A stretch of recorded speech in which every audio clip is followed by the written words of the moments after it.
There's something that's happening in our culture that's not sitting right with you. Okay, how do you defend the damn culture against it without making the claim that we do have something of, let's say, higher value that is the consequence of following a particular tradition? I recently watched this fascinating conversation between Jordan Peterson and Stephen Fry, in which they agreed that religious stories not only underlie our cultural values, but even guide us to truth. What made their discussion so intriguing is what the two men believe. Fry is an atheist and a moral relativist, while Peterson has not only opened himself up to Christianity, but also defends the idea of an objective moral realm. In this video, I'm going to walk you through the main points of their conversation and show you how Peterson's challenge to Fry captures the key dilemma atheists are faced with. My name is Lucas, by the way, and this is my channel Deflate, which challenges skeptics, strengthens believers, and creates a space for awesome discussions about God. So, both Peterson and Fry affirm the power of religious narratives and myths, which is the main topic of their conversation. But from there, they follow two completely different trajectories. By the end of this video, I will show that Fry's atheism leads him into the logical dead end that many atheists find themselves in. Let's get started. In case you don't know Stephen Fry, he's a British intellectual, actor, writer, and comedian with a very long list of impressive accomplishments. His passion is to tell and explore stories as a means to unearth the truth about human nature. What is interesting, if not shocking to some, is that he describes this endeavor as part of his commitment to empiricism. I'm an empiricist, and I think that's part of my love of drama and myth and story and literature and history even, is these are all to do with experience, with human experience, the register of human experience, of testing an idea against what actually happens and how people actually behave. As far as Jordan Peterson is concerned, the power of myths and narratives to unlock truth is one of the central themes, if not the central theme, in his thinking and speaking. And it's the very thing that got him to engage with religious thought in general and Christianity in particular. Here is what he says in response to Fry. The reason I got interested in religious thinking, I went down the pathway that you're describing. I mean, that's why I got interested in religious thinking. Because from a psychological perspective, I mean, the first thing that I realized, and I believe this is what you just pointed out, is that there are truths embedded in fiction, for example, or in spectacle, ritual, drama. And, well, then you ask, well, what is it? Those are attractive and they're entertaining and they automatically engage our interest. But way more than that, they're also that which culture centers itself around. Now, it's fascinating that Fry, who is far more critical of religious claims than Peterson is, and even explicitly describes himself as an atheist, is nevertheless fully convinced that religious stories and rituals have great potential to explain reality. Not just literature, but ceremony and ritual are extremely important in understanding everything. And you don't have to be religious to believe in ritual. I love liturgy. I love church liturgy. I'm absolutely passionate about hymns and psalms and the Eucharist and the language of it. He then gets to the bottom of why he thinks that religious ceremonies and stories are such powerful tools, and I really love the way he puts it. And there are magnificent shortcuts available if you look at ceremony and the dramatization of human issues, rather than attempting to abstract some essence from them. So, according to Fry, religious ceremonies and stories are shortcuts to understanding reality. What he means by that, I think, is that they have far greater potential to guide us to truth than the rationalist project of describing reality by identifying principles or rules behind everything. Having laid the groundwork, Peterson and Fry then move on to talk about how even the project of modern science is best understood as a narrative and one with a redemptive arc because it is ultimately rooted in the human drive to prolong life into eternity. Aware that this view may be challenging to some, they mention Richard Dawkins, who most of us would consider to be opposed to such an interpretation of science.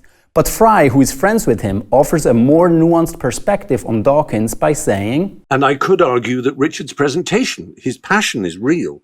His love of of science is real. His love of the joy and the wonder of discovery is real. He's written books on wonder, which is a huge and marvelous and much underexplored human quality. And a primary religious instinct. Yes. Picking up on the topic of wonder, Fry briefly talks about the astonishing fact that even though there are great differences between human beings and all the different plants and animals, we find one single DNA code which is shared across all living organisms. Yet, when thinking about the wonder of us being a part of a continuum of life, as Fry calls it, what turns out to be even more astonishing is that human beings are the only ones who experience wonder. And yet, I think it's fair to say that blackbirds don't look at the sunset and go, my God, that's so beautiful. Did you see that? I want to paint it. I want to remember it. How is it? This sense of literally of marveling. It's the only world we know. When we're born, we don't think, of course, there are 70,000 other globes with much better sunsets. This is the only thing we've ever seen, and yet it staggers us. It surprises us. We're surprised by what is the case, to use the phrase that Wittgenstein loved. The case is everything around us. And we don't know another one. And yet we go, wow. Why should we go wow at what is absolutely ordinary? There must be a reason, I suspect, that we are astonished by the everyday, by the fact of what we see when we look out of the window or when we go for a walk. We're astonished by buds and grass and rabbits and sky and clouds. Some of what Fry says here will probably ring a very interesting bell for those who are familiar with the discussion surrounding the fine-tuning of the universe. Let me explain. That the universe is not only fine-tuned for life but even fine-tuned for scientific discovery is out of question. The bone of contention, however, is whether this is the result of design or of chance. Those who argue for the latter are forced to suggest the existence of billions of other universes, or a multiverse, which is a metaphysical construct that's not accessible to the sciences. However, it's the only way in which the actualization by chance of this one incredibly improbable universe we live in can be rendered plausible. On the other hand, the argument from design sticks with the one universe that is actually observable. While Fry isn't tapping into this discussion directly, he nevertheless ends up making a point that corresponds to the position that the universe's fine-tuning is due to design, the position which rejects the multiverse hypothesis. Fry says that as we are surprised by the beauty of the universe we live in and go wow in reaction to it, it doesn't occur to us that there are other universes which could possibly match ours in evoking a sense of wonder. No, this is the only universe we know, says Fry. This is what's absolutely ordinary, as he calls it, and the fact that we marvel at it, are staggered by it, and create art in response to it cries out for an explanation. Now, mark Fry's words, because we will get back to this later. Peterson and Fry move on to talk about the problem that such a wondrous universe is at the same time marred with so much suffering and pain. And this is where it gets really interesting. Fry says that while he doesn't actually believe in God, he would argue that if God existed, he would have many bones to pick with him, given the existence of so much seemingly pointless evil in the world. In response to that, Peterson makes a statement that is as surprising as it is powerful. So then the question is, what's the appropriate attitude, given that the argument you make is actually an extraordinarily powerful argument? And I don't know the answer to that, but I do know, I think, that resentment and anger, and even the motive that would make you want to say that to God himself, I think that's probably not helpful, even though it's so, well, I came to that with great difficulty. I mean, I've had my reasons to be resentful and angry, especially recently. And because I'm suffering a lot of pain. Yeah. And it makes me resentful and angry and wanting to shake my fist. Yeah.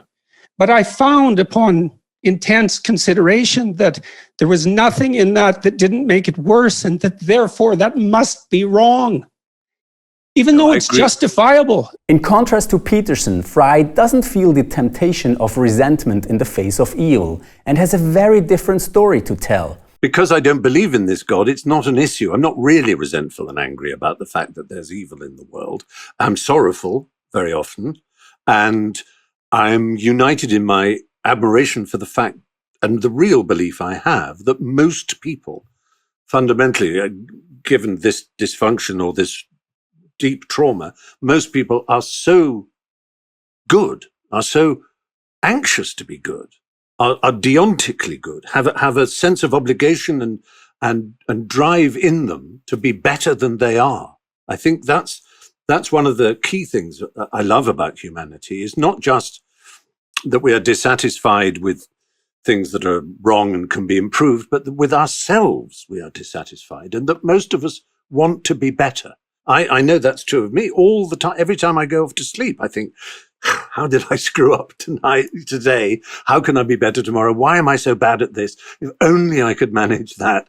In moral terms, genuine moral terms. Yes, I think that's an extraordinarily common experience so too. And very much under notice. So what's happened here is fascinating. Fry points out that for himself, as an atheist, there really is no reason to be angry because of evil. The world just happened to turn out the way it is, and there is no all-loving and all-powerful creator to quarrel with over how things are. At the same time, Fry points out that while things are dysfunctional around us, this is not what we seem to be preoccupied with primarily. Instead, what really drives each one of us individually is the urge to become morally better. Peterson agrees but moves on to synthesize things by saying that this moral drive we feel inside of us, and which Fry emphasized, and the suffering we see around us are actually linked, in that we feel the responsibility to make a contribution towards fixing the world we live in. He then gives it a personal spin and hands it back to Fry with an interesting observation. I mean, your life is characterized by a stellar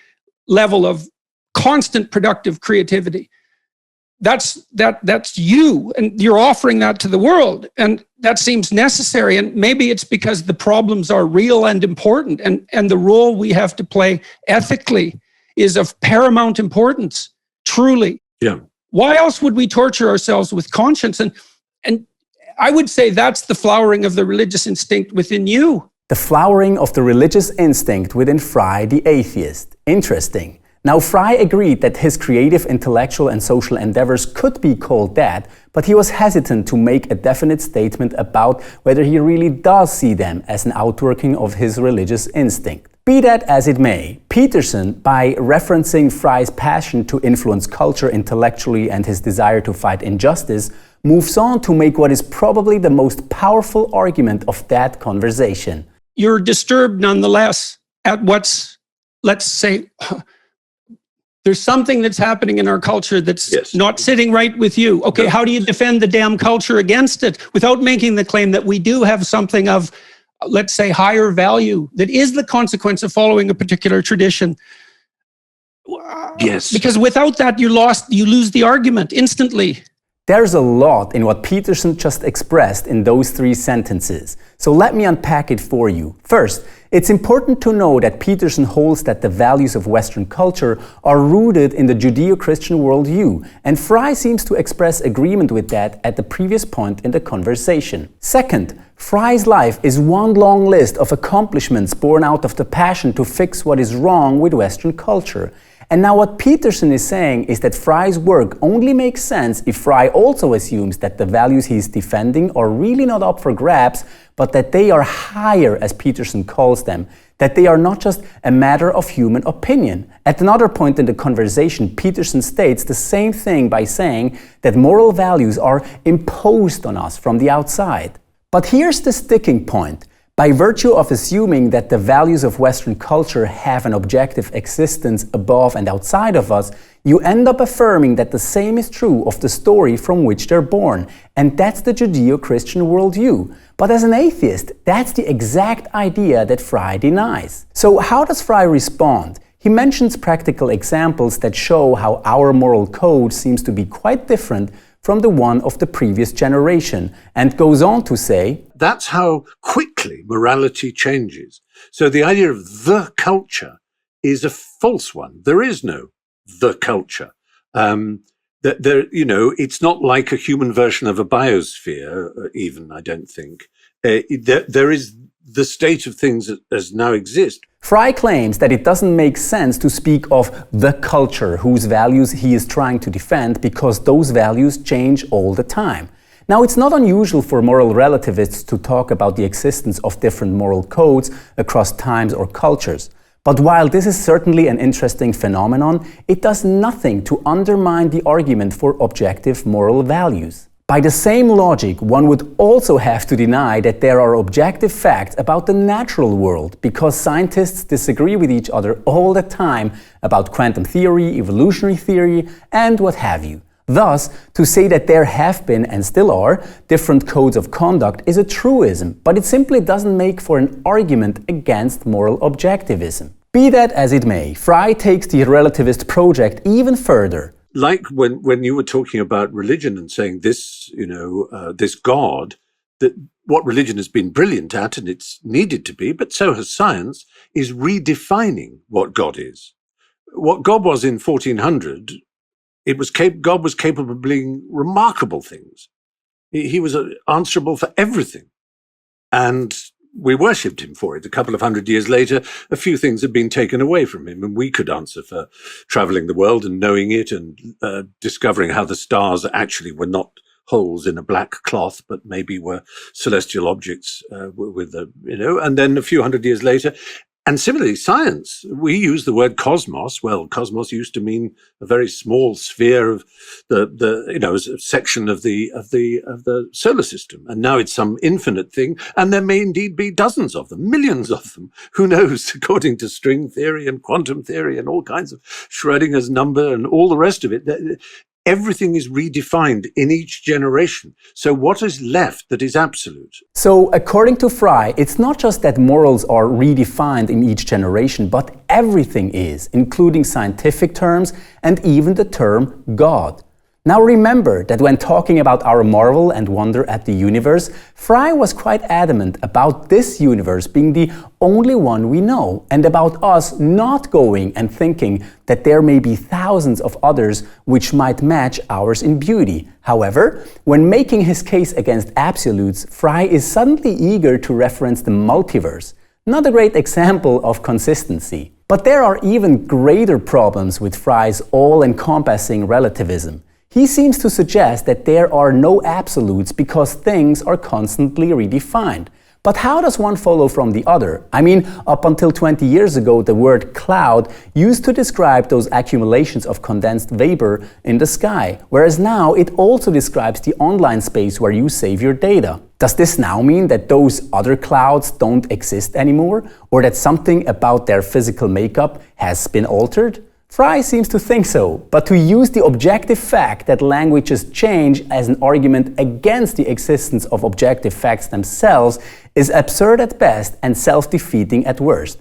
And this is why Fry's argument against absolutes from linguistics fails utterly. All of this is nothing compared to the final destination of Fry's relativistic project. Listen closely to what he says here. Everything is redefined in each generation. So what is left that is absolute? And this is where religion has an argument with intellectual progress, because it wants to hang on to something that it believes is eternal and permanent and utterly always true. But there is no such thing. So religion, according to Fry, is opposed to intellectual progress because it puts the existence of an eternal, unchanging God at its center. Yet there is no such thing that is utterly and always true, says Fry. Oh really? Surely he holds this very proposition to be utterly and always true. And so we're faced with the crazy irony that Fry thinks he can pitch belief in God against intellectual progress by presenting us with a self-contradiction. Besides that, if there is nothing that is always true, why does Fry talk about the truth and the principles to be gleaned from religion? And I see the value and the truth in those religious manifestations, those principles, those elements of my character and the character of the human family. Remember, Fry went off defending moral relativism as well as a metaphysical kind of relativism in response to Peterson's question of how Fry, as an atheist, could justify his own endeavors to defend the values of Western culture without assuming their objectivity, as well as the objectivity of the Judeo-Christian story in which they're rooted. Fry seems to be aware of the very real and personal dilemma he's facing and cannot but entangle himself in self-contradictions and inconsistencies as he tries to find his way out of it. In contrast, Peterson is in a very different place. He is convinced that the realm of morality is truly above and beyond us, imposed upon us, and not subject to the whims of relativism. He affirms at the same time that the fundamental values upon which Western society is built, such as freedom, dignity, and equality, are inherited from the story told by Christianity. Beyond that, he seriously entertains the idea that the Christian story may have actually been realized historically in the life, death, and resurrection of Jesus of Nazareth.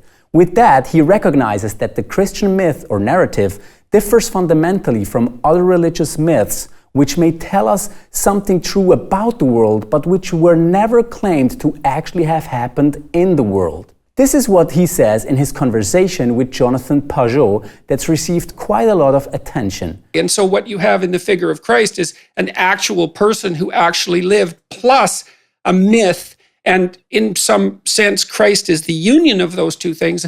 The problem is I probably believe that, but I don't know. I'm amazed at my own belief and I don't understand it. Because I've seen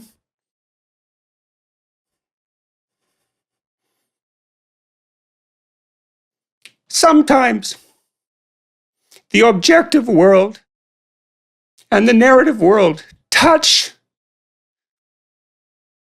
That's Jungian synchronicity. And I've seen that many times in my own life.